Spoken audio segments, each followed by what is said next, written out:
दोस्तों नमस्कार, मेरा नाम है मनोज कुमार और आप लोग बने हुए हैं स्टडी पॉइंट पर।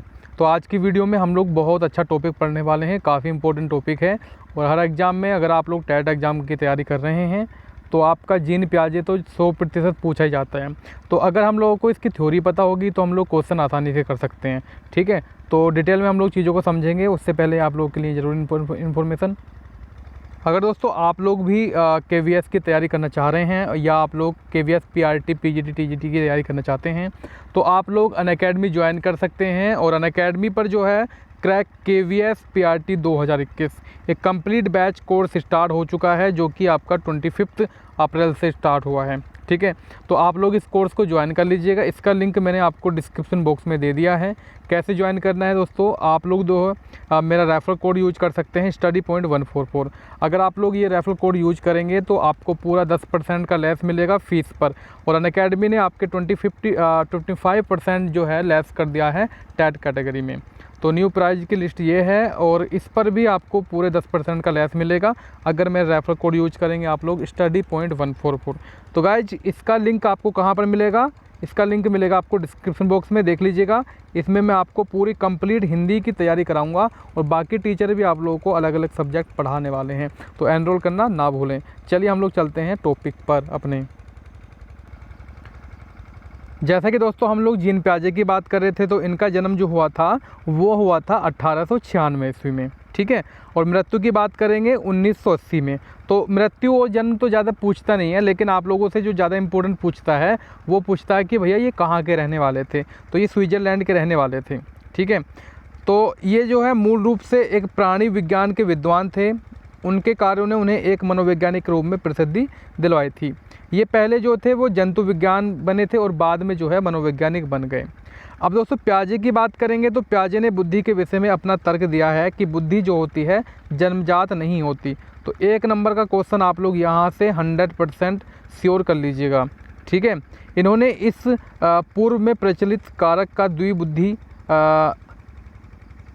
सिद्धांत, मतलब कहने का तात्पर्य ये होगा, डायरेक्टली मैं आपको सिंपल लैंग्वेज में बता देता हूँ कि इन्होंने ये कहा था कि जो बुद्धि होती है वो जन्मजात नहीं होती है।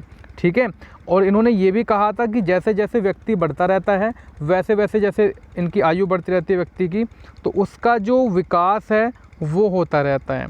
ठीक है, और उसका जो कार्य क्षेत्र है वो भी बढ़ता रहता है। फॉर एग्जाम्पल कोई बच्चा है छोटा सा, ठीक है, कोई छोटा बच्चा है तो वो थोड़े छोटे काम ही करेगा, थोड़े काम करेगा, छोटे काम करेगा।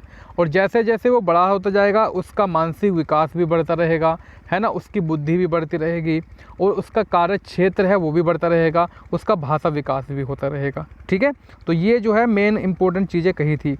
तो अपनी क्लास 11 बजे नहीं होती है, थोड़ा सा ये पहले की क्लासेस है, मतलब पहले की PDF है आपका। तो मैं आपको मेन चीज़ दिखा देता हूँ कि जो जीन प्याजे ने कही थी। और अगर आप लोग इस PDF को लेना चाहते हैं तो मैं आपको इस PDF को टेलीग्राम पर दे दूँगा। स्टडी पॉइंट ऑफिशियल के नाम से टेलीग्राम चैनल है अपना। तो जीन प्याजे ने जो है संज्ञानात्मक विकास के पद जो बताए थे वो 2 पद थे। सबसे पहला था संगठन और उसके बाद जो दूसरा था वो था अनुकूलन। अच्छा, अनुकूलन में भी आपके 2 पार्ट थे, एक था आत्मसातकरण, एक था आपका समायोजन। तो सबसे पहले हम लोग संगठन की बात करेंगे। संगठन होता क्या है, देखिएगा, प्राप्त नवीन सूचनाओं को बौद्धिक संरचनाओं में व्यवस्थित करना।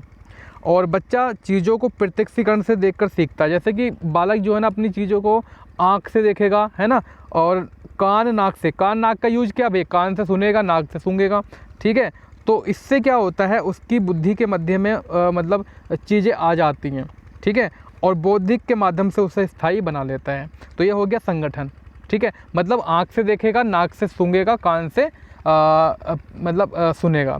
तो जैसे उसको देख लिया उसने चीज़ों को, तो अपनी बुद्धि से उसको क्या करेगा, समायोजन कर लेगा अपनी बौद्धिक क्षमता में। ठीक है, अनुकूलन की हम लोग बात करेंगे तो अनुकूलन यानी कि पूर्व ज्ञान व नवीन ज्ञान के बीच संतुलन स्थापित करना होता है अनुकूलन। यानी कि पहले आप लोगों ने कोई ज्ञान सीख रखा है उसको और जो नवीन ज्ञान है उन दोनों के मध्य में जो है संतुलन स्थापित करना होता है अनुकूलन। प्याजे के अनुसार बच्चों में अपने वातावरण के साथ समायोजन करने की प्रवृत्ति जन्मजात होती है। ये भी आपका एक महत्वपूर्ण तथ्य है और बच्चे की इस प्रवृत्ति को अनुकूलन कहा जाता है। बालक अपने प्रारंभिक जीवन से ही अनुकूलन करने लगता है। जब कोई बच्चा वातावरण में किसी उद्दीपक परिस्थिति के सामने होता है तो उस समय उसकी जो विभिन्न मानसिक क्रियाएं होती हैं वो अलग अलग कार्य करके एक साथ संगठित होकर कार्य करती हैं और ज्ञान अर्जित करती हैं। ठीक है, समझ में आ रहा ना आपको? यह क्रिया हमेशा मानसिक स्तर पर चलती रहती है।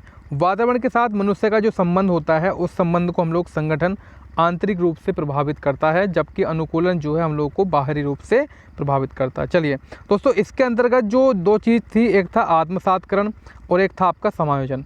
तो आत्मसातकरण की बात हम लोग कर लेंगे। देखिए, आत्मसातकरण का अर्थ होता है बालक में उपस्थित विचार में नवीन विचार या वस्तु का समावेश हो जाना। ठीक है, और ये एक ऐसी प्रक्रिया है जिसमें बालक किसी समस्या का समाधान करने के लिए पहले सीखी हुई योजनाओं या मानसिक प्रक्रियाओं का सहारा लेता है। ठीक, प्याजे के शब्दों में आप लोग देख सकते हैं। और समायोजन की बात हम लोग कर लेंगे। देखिए, जब बच्चे के सामने कोई नई समस्या होती है तो उसमें संज्ञानात्मक असंतुलन उत्पन्न होता है और उस असंतुलन को दूर करने के लिए वह आत्मसातकरण या समायोजन या दोनों प्रक्रियाओं का सामना करता है। ठीक है, चलिए मैं कह सकता हूँ कि इस प्रक्रिया के अंतर्गत जो बालक है वो अपनी योजना, संप्रति, व्यवहार आदि में नए वातावरण के साथ अनुकूलन करता है। ठीक है, ये समायोजन होता है आपका। अब देखिएगा, महत्वपूर्ण तथ्य तो ये आपके हो जाएंगे, मैं आपको डायरेक्टली वो दिखा देता हूँ जो इम्पोर्टेंट चीज़ है। देखो, इसमें आपका सबसे ज़्यादा पूछा जाता है स्कीम। स्कीम क्या होती है? देखो, ये बालक द्वारा समस्या समाधान के लिए किए गए चिंतन का आवश्यक रूप होता है, यानी कि मानसिक संक्रियाओं का अभिव्यक्त रूप ही स्कीम होता है। और एक होता है आपका स्कीमा। स्कीमा को समझिएगा। स्कीमा से तात्पर्य एक ऐसी मानसिक संरचना से है जो व्यक्ति विशेष के मस्तिष्क में सूचनाओं को संगठित तथा व्याख्या करने हेतु विद्यमान होती है। और स्कीमा जो होती है वो दो प्रकार की होती है, एक तो साधारण होती है, एक जटिल होती है। अब जो साधारण स्कीमा होती है, जैसे कि मोटर कार या खिलौने के स्कीमा, मतलब हम लोग समझ सकते हैं। और जो कोई व्यक्ति जो है अंतरिक्ष के बारे में सोच रहा है ना, कि भैया तारों को निर्माण कैसे हुआ, सूर्य कैसे बना, तो ये जो हो जाता है आपका जटिल हो जाता है ना। तो ये स्कीमा और स्कीम्स को बार बार समझ लीजिएगा। जीन पियाजे ने जो है संज्ञानात्मक विकास को 4 भागों में डिवाइड किया था। ठीक है, संवेदी पेशी अवस्था, पूर्व संक्रियात्मक अवस्था, मूढ़ संक्रियात्मक अवस्था और औपचारिक संक्रियात्मक अवस्था। एज में आपको बता दूंगा, देखो 0 से 2 हो जाएगी, 2 से 7 हो जाएगी, 7 से 11 हो जाएगी, 11 से अबोव हो जाएगी ये। ठीक है, तो इसको आप लोग समझ लीजिएगा ध्यानपूर्वक डियर। और दोस्तों, संवेदी पेशी अवस्था जो है, इसकी जो मतलब इम्पोर्टेंट फैक्ट है, मैं कह सकता हूँ कि इसकी जो लाभ हैं उनके बारे में समझ लेते हैं कि इस एज में होता क्या क्या है, क्या क्या नहीं होता है। तो कुछ सबसे पहली अवस्था यही होती है ना, जो कि 0 से 2 वर्ष तक चलती है। यानी कि बालक जो है अपनी इंद्रियों के माध्यम से अनुभवों से सीखता है कार्य। ठीक है, जैसे कि देखकर छूना किसी चीज़ को, पैर मारना, वो संवेदी पेशी अवस्था में ही होता है। ठीक है, शुरुआत में बालक में प्रतिवर्ती क्रियाएं आती हैं, जैसे कि चूसना और धीरे धीरे संवेदी पेशीय पैटर्न दिखाना, जैसे कि बार बार गिरना, गिरने के बाद आवाज़ से रोचक लगे। मतलब मान लीजिए बच्चे के सामने हम लोग कोई खिलौना गिरा रहे हैं, या मान लीजिए एक एग्जाम्पल के रूप में हम लोगों ने बच्चों के सामने जो है ना गिलास गिराया। अब गिलास के बाद जो है अच्छी लगेगी बच्चे को, बच्चा हंसेगा, बच्चा करेगा ही, मतलब इस तरह से करेगा, जस्ट जोकिंग गाइस, जोक सपाक। ठीक है, बालक हंसेगा और बार बार आप गिलास गिराएंगे तो बालक को रोचक लगेगी। ठीक है, तो ये चीज़ें आपकी हो जाती हैं कौन सी अवस्था में भाई? संवेदी पेशी अवस्था में।